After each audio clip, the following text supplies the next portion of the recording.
Bonjour, nous sommes chez Blue Spirit et nous allons rencontrer Guillaume Errand, le réalisateur de Milborn Challenge. Ça met du temps pour faire un dessin animé et ce que vous allez voir là, ça fait à peu près 2 ans et demi qu'on travaille dessus. Bonjour David, enchanté. Et ravi de te retrouver à Angoulême. Ouais, Donc également, pour la finalisation de cette série Milborn Challenge, sur laquelle tu as travaillé, et j'aimerais que tu nous en parles un petit peu. Ça vient du jeu? Oui et non, en fait le seul lien on va dire qu'on a avec le jeu, c'est le fait de marquer 1000 points pour gagner. C'est l'enjeu de la course dans l'émission, dans la série de Milborn Challenge, c'est de marquer 1000 points pour pouvoir participer à la grande compétition finale. C'est à peu près le seul point commun avec le jeu parce qu'après on a dû tout réadapter, puisqu'on a cette idée d'avoir des équipes, ce qu'on n'a pas dans le jeu de Milborn classique, puisque c'est chacun un peu pour soi. Donc on a des équipes qui conduisent des cartes électriques avec un pilote, un copilote, qui font des courses autour du monde. Donc on a 5 environnements différents, on a de la neige, du désert, la jungle, on a la mer et on a la campagne. Et on a aussi repris ce concept de pouvoir avoir des bonus ou des malus comme dans le jeu, mais que là on a dû vraiment adapter pour les adapter aux voitures électriques, hein, époque oblige. Donc on n'a plus de panne d'essence forcément, on a des crevaisons, mais sinon à part ça on a des pertes d'énergie, on a des méga vitesses, on a des cartocoptères, on a des hydrocartes, on a des kite cartes, on a vraiment développé tout un panel de bonus adaptés, et de malus aussi, adaptés à la compétition pour en faire ce qu'on voulait. Et on a développé ça sous forme d'un jeu télévisé qui est suivi par un journaliste, Alex, qui a son jetpack et qui suit la course de haut, un peu comme les émissions de télé-réalité aujourd'hui. Et il retransmet la course à des téléspectateurs imaginaires. Et il s'adresse toujours à eux, chers téléspectateurs, la course d'aujourd'hui va nous emmener dans les montagnes de l'Alpagla. Donc on s'est inspiré des concepts d'aujourd'hui de télé-réalité dans laquelle il faut marquer 1000 points pour gagner la compétition. Moi, quand je suis arrivé sur la série, il y avait déjà une bible littéraire et graphique qui existait. On a pas mal travaillé dessus avec les auteurs littéraires pour vraiment amener la série là où on la voulait aujourd'hui, parce qu'il y a des choses qui n'existaient pas encore dans la bible littéraire telle qu'elle était à l'époque. Et on a rebondi sur les prémices de la bible graphique qui existait déjà pour l'adapter à une cible de 6, 9, 6, 8, 6, 9 ans. Donc on a travaillé en partenariat avec mon directeur artistique, Fernando, et on a travaillé avec un directeur d'écriture, Cyril, pour faire en sorte que la bible littéraire et la bible graphique matchent l'une avec l'autre pour pouvoir ensuite développer 52 épisodes et pouvoir avoir suffisamment de matière pour créer des scénarios pour les scénaristes. Alors comment se passe justement cette phase, une fois que l'écriture est faite, les scénarios, comment s'engage la production? On avait développé un concept d'atelier scénaristique, donc on avait un directeur d'écriture qui venait à peu près 2 fois par mois au studio avec 4 scénaristes, et chaque scénariste venait avec 2 pitchs, et on développait ensemble les pitchs pour qu'à la fin de l'atelier, chaque scénariste reparte avec 2 idées pour pouvoir écrire un scénario. Une fois que le scénario était validé par le directeur d'écriture et par la chaîne de télévision, parce qu'il faut toujours avoir l'aval de la chaîne de télévision, à ce moment-là, ça partait en storyboard, ça passait par le directeur storyboard, Julien, qui s'en référait à moi pour voir si le montage était comme je l'attendais, et voir si on avait aussi les enjeux narratifs, émotionnels et de course dans chaque épisode. Et les animatiques étaient aussi validées par la chaîne. Et puis en parallèle, la fabrication des décors, la fabrication des personnages, la fabrication des cartes se faisait au studio ici, à Angoulême. C'est ici dans ces studios-là que ça a été fabriqué en 3D, parce que c'est une série qui est en full 3D. Et petit à petit, les étapes s'imbriquaient, s'entremêlaient les unes dans les autres, pour qu'on puisse avoir au final une image la plus jolie possible, et surtout pouvoir suivre les personnages, parce que ce qui est important, c'est de s'attacher à les personnages, donc être sûr dans le développement d'une histoire qu'on a l'émotion, parce qu'on peut avoir des images magnifiques, mais si elles dégagent rien, ça marche pas. Donc on voulait vraiment avoir des personnalités qui étaient propres à chaque personnage, donc on va avoir une équipe pour qui il faut gagner à tout prix, on va avoir une équipe pour qui il faut gagner, mais on essaye de respecter les règles, on est propre, il y a une équipe pour qui il faut gagner, mais en allant le plus vite possible, une équipe pour qui gagner on s'en fout, l'essentiel c'est de s'amuser.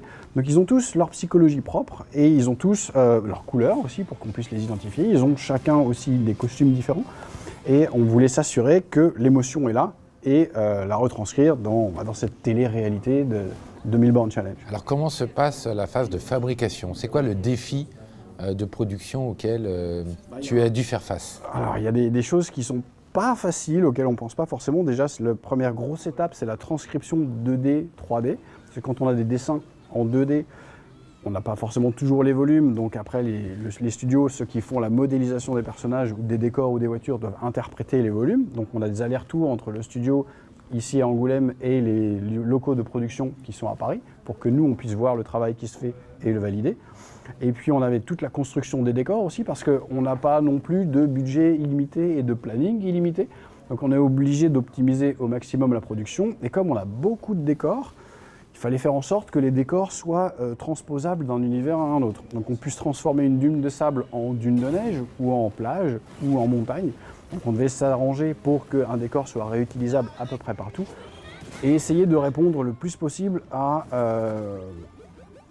la possibilité de fabriquer des circuits. Parce que c'est un jeu de course, mais c'est pas un jeu de course de vitesse forcément. On a 3 types de courses. Dans Milborn Challenge, on a la vitesse.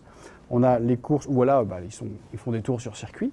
On a les courses d'orientation où on leur donne la ligne de départ et la ligne d'arrivée et c'est à eux de se débrouiller pour y arriver. Et on a les courses de rallye où ils ont la ligne de départ mais pas la ligne d'arrivée et ils doivent la trouver. Donc c'est pas forcément des circuits en boucle, donc on a dû développer des décors pour avoir des lignes droites, des virages à gauche, des virages à droite, des montées, des descentes, des routes accidentées, des trous, parce qu'il fallait un peu de piquant quand même sur les décors. Donc on a des montagnes, on a des canyons, on a des falaises, on a la mer, on a des souterrains, on a des grottes. Et on a des grottes de glace, on a des grottes de roches, on a des grottes de terre. On a vraiment beaucoup de décors. Ils vont sur les rivières, ils vont sur la mer, ils vont dans les airs aussi avec les cartocoptères. Donc c'est un décor qui est très très vaste, donc il a fallu penser tout ça. Ça a pris à peu près 6 mois de pré-production juste pour les décors. Et puis après, il a fallu aussi développer les personnages pour que quand on les voit, ils soient attachants. Ou pas. Parce qu'on peut très bien se dire, lui je l'aime pas. Mais il faut qu'il y ait une raison à ça. Et on peut très bien ne pas aimer un personnage. Et c'est d'ailleurs tout ce qui fait le sel des méchants, c'est qu'on aime les détester. Et ce qui peut faire aussi des anti-héros, on peut ne pas aimer les héros.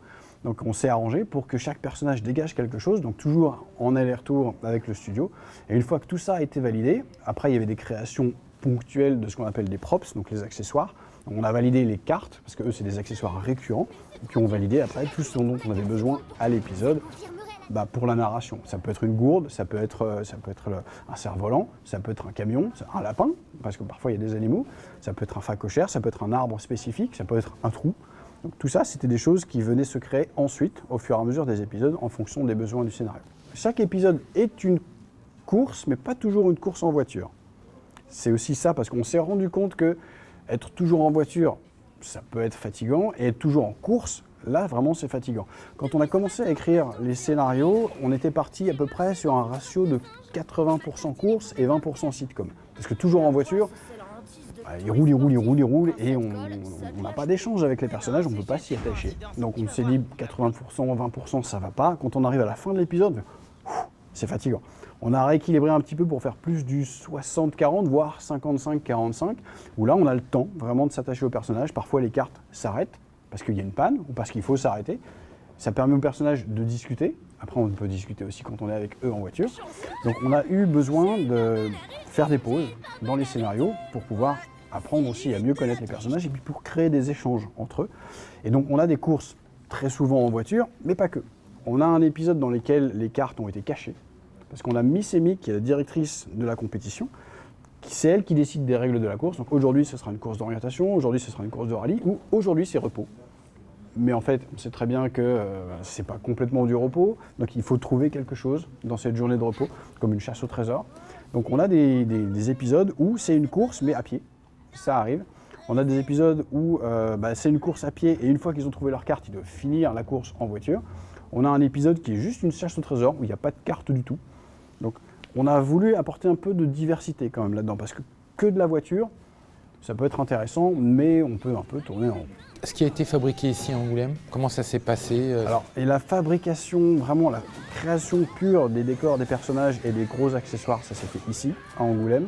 Donc tout ce qui est modélisation, texture, ce qu'on appelle aussi skilling et rigging, pour mettre les squelettes à l'intérieur des personnages. Après, ils ont aussi fait le layout et l'animation et le rendu compo. Tout ça, ça a été fait à Angoulême. Et une partie des studios de Blue Spirit sont à Montréal, où là-bas, ils font que le layout et l'animation. Donc, l'animation, c'est généralement ce qui est le plus facile à exporter. Donc moi, je faisais en tant que réalisateur, bon, on avait des échanges avec le studio en visio, évidemment. Donc on avait créé des channels de discussion avec les responsables de département, de modeling, de rendu, de compo, de layout, pour savoir ce qui était attendu de notre part. Et comme ça, on voyait le travail en cours, pour ne pas avoir, une fois le travail fini, voilà, on a fait ça. Ah bah non, ça va pas. Donc on échangeait tout au long de la production avant que les accessoires ou les personnages ou même les épisodes soient finis. Et puis, des fois, il y a des voyages sur place, comme aujourd'hui, parce que le contact humain, c'est quand même sympa. C'est bien de savoir à qui on a affaire, parce que derrière un écran, le ressenti n'est pas le même. Et donc, on a fait quelques petits allers-retours entre Paris et Angoulême pour voir un peu comment ça se faisait ici. Et puis, on a fait aussi un aller-retour Paris-Montréal pour voir les équipes là-bas aussi. On la retrouve sur Tefou à partir du dimanche 7 avril. Ouais, c'est ça, 7 avril à 8h10. Donc, soyez matinaux. Eh bien, merci Guillaume. À bientôt.